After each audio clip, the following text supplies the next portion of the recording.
Besides Iron Man and the Captain America films, perhaps my most favorite movie, or movies, I guess I should say, is are the Antman films. I really liked Antman, and I know it's a little odd because I keep criticizing the overuse of comedy. It's not that the comedy is bad; it's the execution and the saturation of it into a film. As I keep saying, it ends up tripping over the toes of the film. But for Ant-Man, you've already started off with the acceptance that this is going to be a comedy vehicle somewhat. There's still the serious adventure. It goes into dark places, and it's a pretty good superhero romp, and Ant-Man is basically portrayed as the little superhero who could. And so here we have a story at its core is fathers seeking redemption, and Ant-Man is played by Paul Rudd, of course, and Scott Lang is the version they went with. It's Hank Pym has been completely rewritten here to where he was no longer a part of the Avengers and all that sort of thing. So they had to come up with their own version of how this happened. So Hank Pym had been the Ant-Man doing covert operations for the government, I suppose through what was S.H.I.E.L.D. Was it called S.H.I.E.L.D.? Apparently, maybe not. Was it? Captain Marvel strikes again and ruins all that. I don't know. But we get probably one of the earliest details, along with Civil War, which I'll get to later, where the de-aging technology and gets better and better. And these Marvel films are showing. There was other examples like Tron and stuff like that, but here they're really nailing it down. And except in Captain Marvel, I mean, Sam Jackson looked good, but everybody else kind of. But anyway. Here, Michael Douglas, they show a scene that takes place in 1989, I believe, where Michael Douglas, playing Hank Pym, gets irritated with S.H.I.E.L.D. and walks away. Howard Stark is there, Peggy is there, and this other idiot who turns out to be a Hydra agent later on. And they want his Pym particle that he discovered is the means by which he can shrink and also enlarge. And he refuses to share it because he doesn't trust these people, and he's right because they don't even realize they already have a S.H.I.E.L.D. agent in there. And of course this connects to the Winter Soldier storyline, where we found out that Hydra had infiltrated S.H.I.E.L.D. a long time ago and had slowly been working on their master plan to massacre millions of people to get rid of potential enemies for their world domination. So that's all cool and stuff. And see, it is possible. Ant-Man does a better job of integrating itself than Captain Marvel did. Captain Marvel was just a bit of a slap job, but Ant-Man does this. But anyway, the smoothing technology looks almost perfect. There's a few times I noticed his mouth looks kind of odd, but man, is it good. And it's good to see Peggy. Boy, of all the characters they had, all this push about feminism and stuff, why didn't they utilize her more? And her series was great, but it just, I don't know, for whatever reason, didn't catch it. That one, along with Daredevil, is probably one of the best TV series they produced, but I guess it didn't catch on. I don't know. But, and God, Haley Atwell is just beautiful. And she's a good actress, too, so, yeah. But anyway, so it's all neat how it does this. It does a very good job of integrating Ant-Man into these stories. So we jump ahead. Hank Pym has been in retirement. He's kind of this eccentric genius, and didn't get along with Stark, but it was really the other guy who turns out to be a Hydra agent. So good deal that he didn't like him. So we learn that something terrible happened to his wife, Janet. Now, Janet Van Dyne was the original Wasp, and she was a founding member of the Avengers. She was there from the beginning. For whatever reason, again, with this, we're all about the women. And there was your female character who was a big part of the Avengers, and nothing. So they're going with a kind of different version of the successor to her, which was Hank Pym's daughter, Hope. But this is in a different way they're doing it and all that. So whatever. Evangeline Lilly plays the Wasp. But she's not the Wasp yet in this movie because Daddy lost Mommy because there's a business about the suit that you can shrink with and all that, but if you turn off the regulator, you'll keep shrinking perhaps forever. You go subatomic, and they were trying to stop a nuclear missile heading to America back in the late 80s. Because some rogue Russian faction took over a Russian silo and fired off a missile at the United States.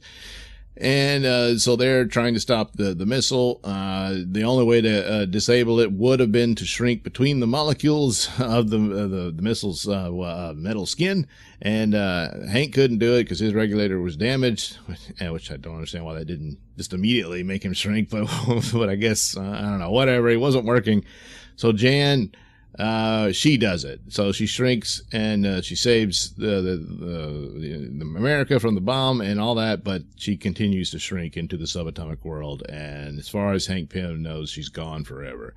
And so he spent the rest of his life, well, up to this point anyway, trying to figure out the subatomic world, if there's any way he can reach it and rescue her. And but he never tells his daughter the truth of what happened. He just told her that, well, she was in a plane crash and she died. And so there's a distance there because he couldn't handle his grief. And so there's pain that he wasn't there for his daughter that she needed.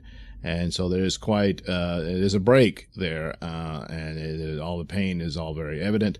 Meanwhile, Scott Lang was a guy who had a promising career, but then he threw it all away on a deal to steal from the 1%, and he thought it was a cool thing at the time, but then he got caught and went to prison. He loses his marriage. He has a daughter with this woman. She's remarried a cop. And to make matters worse, the cop is a good guy. He's very good. He's a good stepfather to his daughter and everything. And he's the screw up. So he wants to redeem himself in the eyes of his daughter.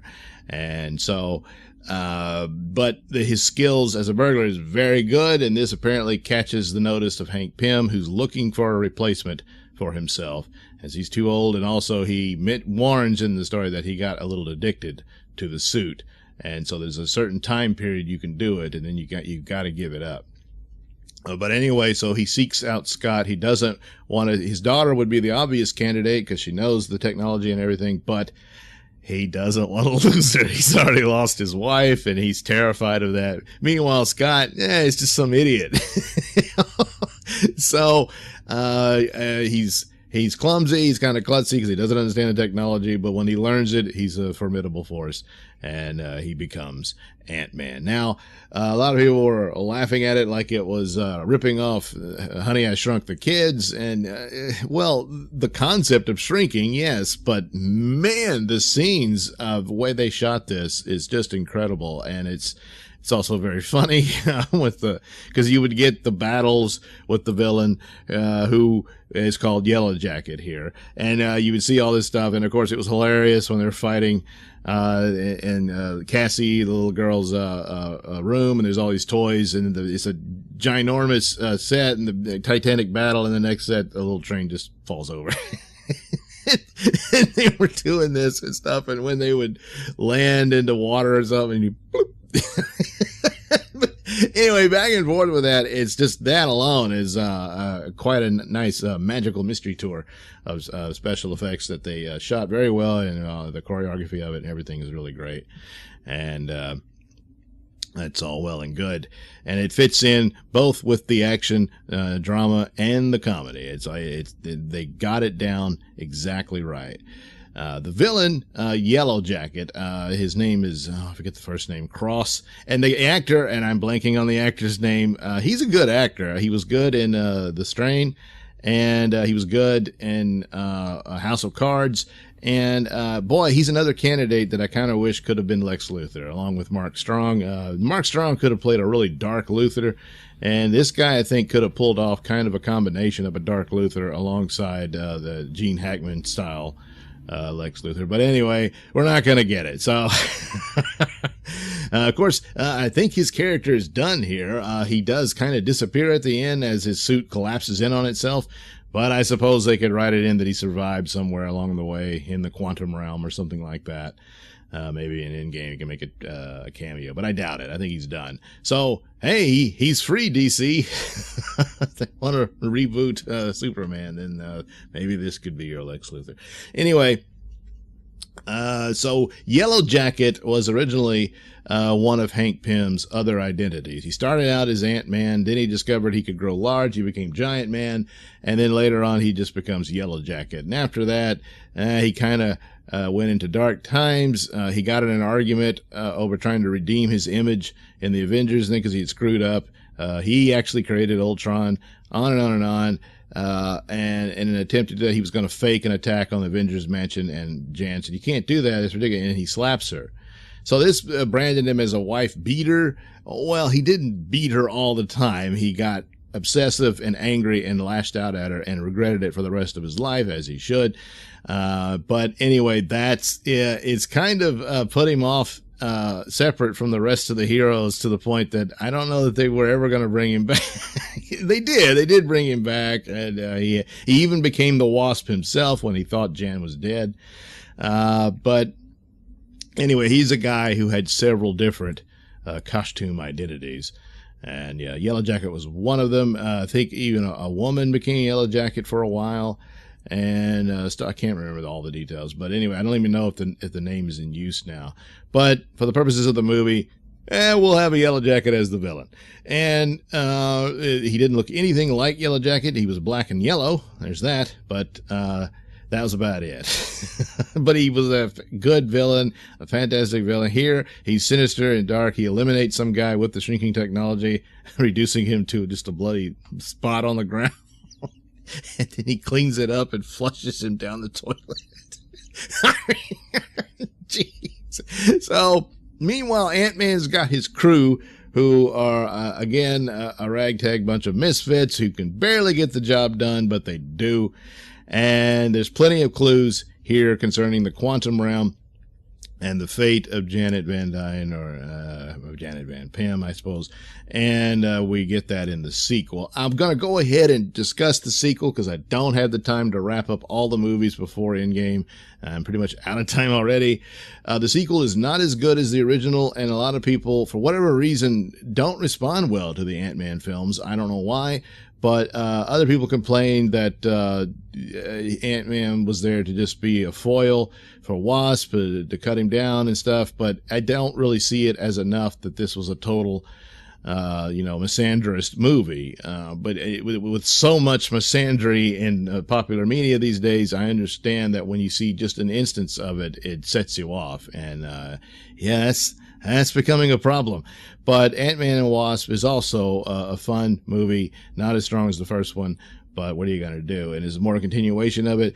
The only weakness, I think, was that the villain just turned out to be an innocent victim. Certainly there's sympathies and all that, but everybody's happy in the end until Thanos destroys the universe. And so it ends with Scott in the quantum realm as they discovered a way to save Janet Van Dyne. They find her. Yes, she lived in there, because, well, she's the Wasp, so she did, I guess. I don't know. And then she sort of had, I don't know, kind of magic powers. So it kind of, the end kind of fizzles there. That's kind of bad. Hopefully they'll do a better job because they are getting a third one. I was pleased to see that. I wasn't sure. But, Ant-Man films, I really like them. I think they work much better than some of the other ones that get high praise. Mostly the Guardians. Look, people love the Guardians. And I get it. The raccoon's cute and all that, and so is Groot. And that tickles a certain nerve that people enjoy for cuteness and silliness.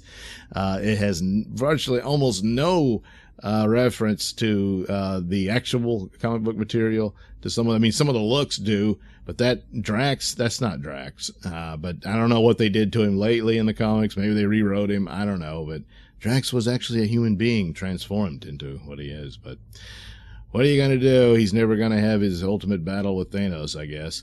Anyway, so the Ant-Man films, I give them high marks. They're fun, they're silly, but they're dark and adventurous. So check those out. Please do. on your way to endgame. All right, thank you for watching and listening. Please like and subscribe. If you didn't like the video, I thank you for watching it anyway. And for those of you who have subscribed, thank you very much. I do appreciate it. And hey, while you're here, why not check out that link description below? That'll take you to my many stores that have plenty of goodies for you.